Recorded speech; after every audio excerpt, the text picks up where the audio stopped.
Selamat sore, Jemaat Every Nation. Pada saat ini dimanapun saudara berada, mari kita sejenak berhenti dari kegiatan kita masing-masing dan kita mau fokus kepada Tuhan. Kita akan memuji menyembah Tuhan dan mendengar kebenaran firman Tuhan yang saya berharap akan membantu kita untuk semakin fokus di dalam Dia. Mari kita berdoa. Tuhan, kami mengucap syukur kebaikan, kemurahan, kasih setiamu yang begitu luar biasa atas kehidupan kami. Hari ini Tuhan, kami kembali belajar kebenaran firman-Mu. Kami juga akan menyembah Engkau dan masuk dalam hadirat-Mu. Dan kami tahu Tuhan, di hadirat-Mu kami dipuaskan. Terima kasih Tuhan, di dalam nama Tuhan Yesus. Amin.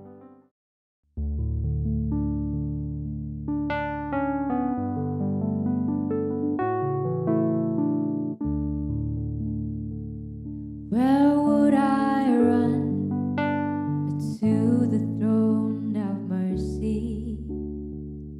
Where would I kneel but at this cross of grace?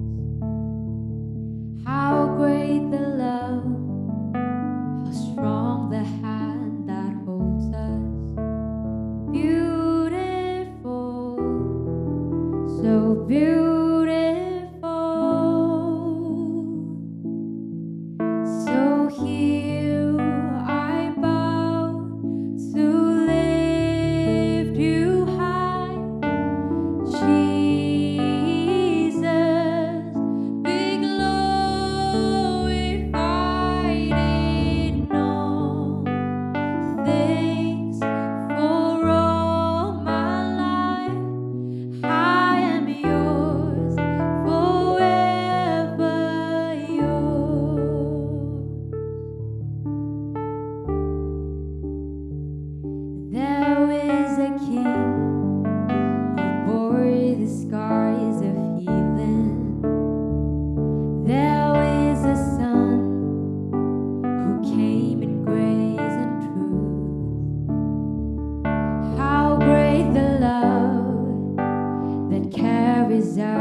Saudara, tahukah Tuhan kita adalah Tuhan yang begitu kreatif?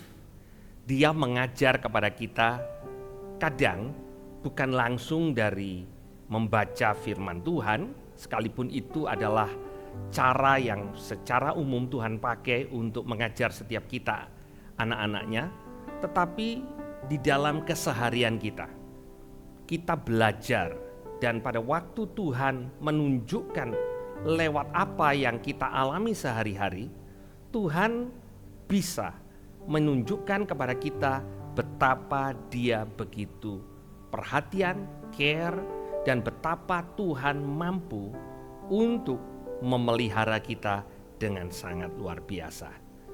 Dan kali ini cerita kita adalah cerita dari seorang nabi yang luar biasa. Tetapi Tuhan rupanya mengajar nabi ini lewat pengalaman yang Tuhan mau dia alami di rumah seorang tukang periuk. Mari kita membaca dari Yeremia pasal 18 dan kita akan memulai membacanya dari ayat yang pertama. Dikatakan firman yang datang dari Tuhan kepada Yeremia bunyinya, "Pergilah dengan segera ke rumah tukang periuk, di sana aku akan memperdengarkan perkataan-perkataanku kepadamu.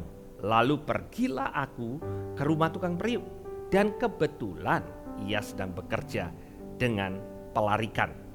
Nah saudara, konsep tukang periuk ya dalam terjemahan bahasa Inggrisnya the potters, ya orang yang mengerjakan barang-barang dari gerabah. Hari-hari ini banyak yang tidak tahu. Kita sudah kehilangan pengetahuan tentang seorang yang memakai pelarikan atau meja yang dipakai untuk memutar tanah liat yang dia bentuk, ya. Tetapi Yeremia mengerti sekali karena bangsa Israel banyak memakai bejana-bejana dari tanah liat. Jadi melalui apa yang Yeremia lihat, Tuhan sedang mengajarkan Yeremia tentang apa yang penting yang Yeremia bisa belajar. Bisa saja Tuhan langsung kepada Yeremia dan mengatakan, "Yeremia, aku mau engkau belajar tentang bagaimana aku membentuk engkau, bagaimana hidupmu di tanganku." Tetapi ada waktu di mana Tuhan menunjukkan kepada Yeremia lewat pengalaman yang dia lihat di rumah tukang periuk, dan pengalaman itu membuat Yeremia lebih mengerti tentang bagaimana Tuhan membentuk kehidupannya.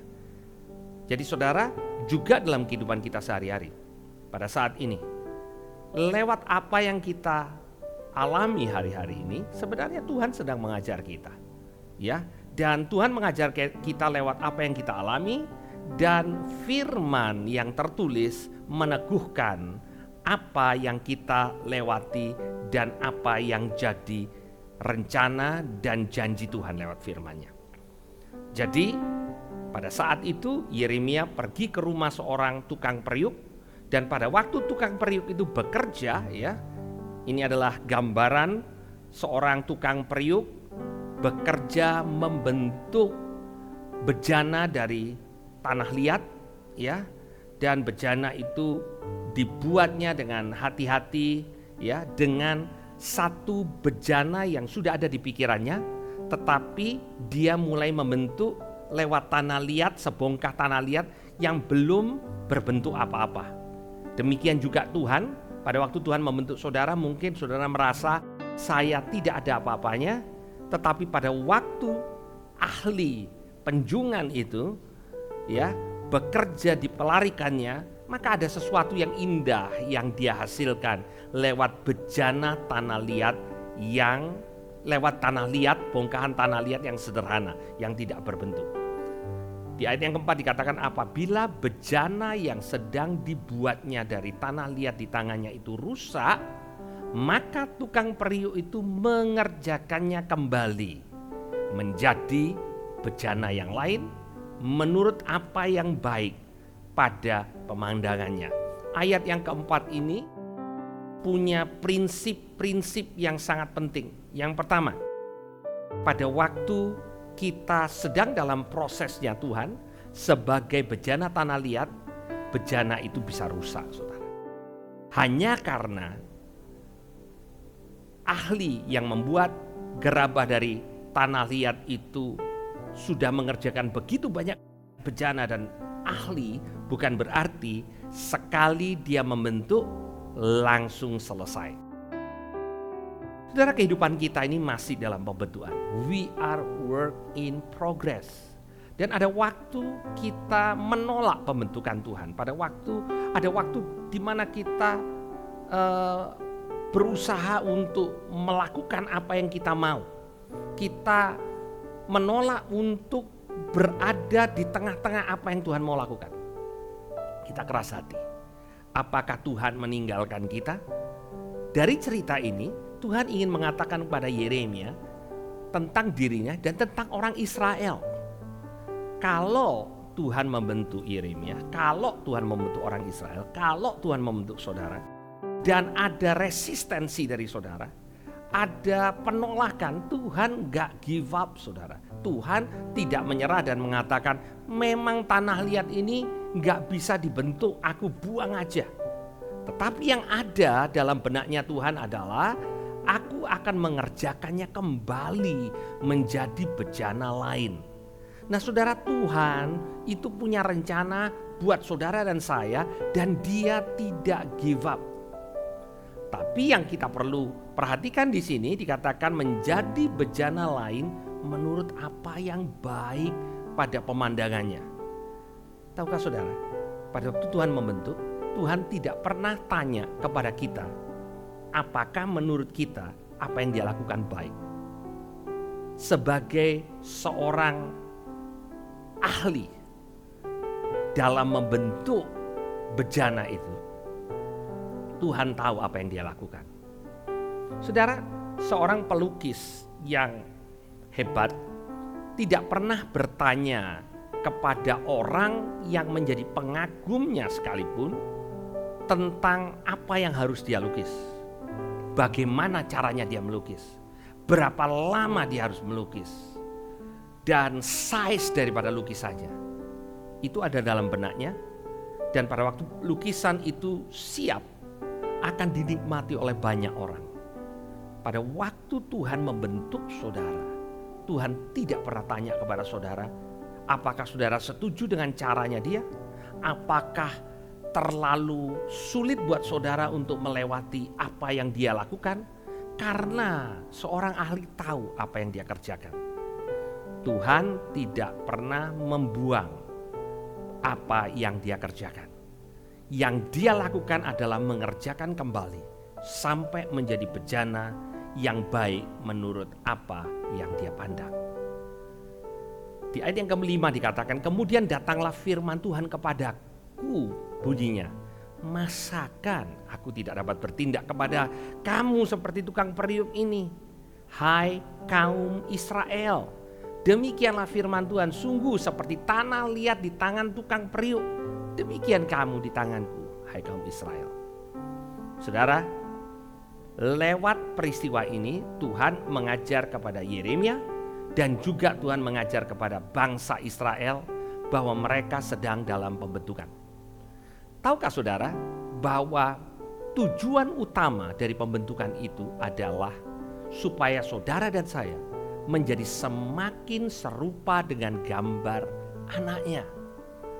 Segala sesuatu boleh terjadi dalam kehidupan kita untuk membawa kita menjadi segambar dan serupa dengan Tuhan Yesus. Saat ini Tuhan sedang membentuk setiap saudara. Tuhan membentuk saya. Setiap bagian yang tidak seperti Yesus, Tuhan ambil. Dan Tuhan mulai dengan hati-hati membentuk kita. Kadang kita resisten, kadang kita menurut. Tapi Tuhan tetap bekerja. Dan akhir dari apa yang Tuhan kerjakan, Tuhan membentuk ada satu bejana yang begitu indah dalam pemandangannya. Dan bejana itu dipakai sebagai alat bagi kerajaannya. Jadi sama seperti bangsa Israel, di dalam rumahnya ada macam-macam bejana, macam-macam alat dari gerabah yang dibuat dengan fungsi masing-masing. Bejana itu tidak pernah memberikan saran kepada tukang periuk dia mau jadi apa, tetapi bejana itu melakukan fungsinya seturut dengan apa yang dibentuk oleh tukang periuk. Setiap kita punya kecenderungan yang berbeda. Setiap kita punya kelebihan yang berbeda. Kita sebut itu talenta. Nah saudara, Tuhan yang membentuk kita, Tuhan memberikan talenta dalam kehidupan kita, dan Tuhan mau kehidupan kita menjadi berkat. Tuhan mau kita masuk dalam panggilan kita di mana Tuhan membentuk kita sebelumnya. Jadi kita ini tidak memanggil diri kita sendiri. Kita bukan self-appointed Christian. Jadi kita ini harusnya bertanya kepada Tuhan, Tuhan, apa yang Engkau bentuk dari aku dan apa yang menjadi panggilanku di dalam Engkau. Karena yang membentuk tahu apa yang dibentuk. Yang membentuk sudah punya rancangan apa yang dia bentuk bisa dipakai untuk melakukan hal-hal tertentu. Setiap kita dibentuk dan tukang periuk kita adalah tukang periuk yang excellent. Dan setiap kita punya makna, punya tujuan. Dan pada waktu kita masuk dalam tujuan kita, apapun bejana yang kita dibentuk, bejana itu membawa kemuliaan buat tukang periuknya. Hidup kita membawa kemuliaan buat Tuhan kita. Mari kita berdoa. Tuhan, kami mengucap syukur. Kalau hari-hari ini kami merasa pembentukan-Mu terjadi, ada bagian dari hidup kami yang di-realign, diluruskan kembali, dibelokkan. Kami tahu, kami tidak nyaman, tapi kami tahu bahwa Engkau membentuk kami seturut dengan apa yang Kau pandang baik, yang indah menurut pemandangan Tuhan. Kami percaya bahwa tukang periuk kami, Bapa kami yang baik, membentuk kami sempurna. Terima kasih Tuhan untuk sore hari ini Tuhan, untuk kebenaran yang memerdekakan kami. Di dalam nama Tuhan Yesus. Haleluya. Amin. Tuhan Yesus memberkati.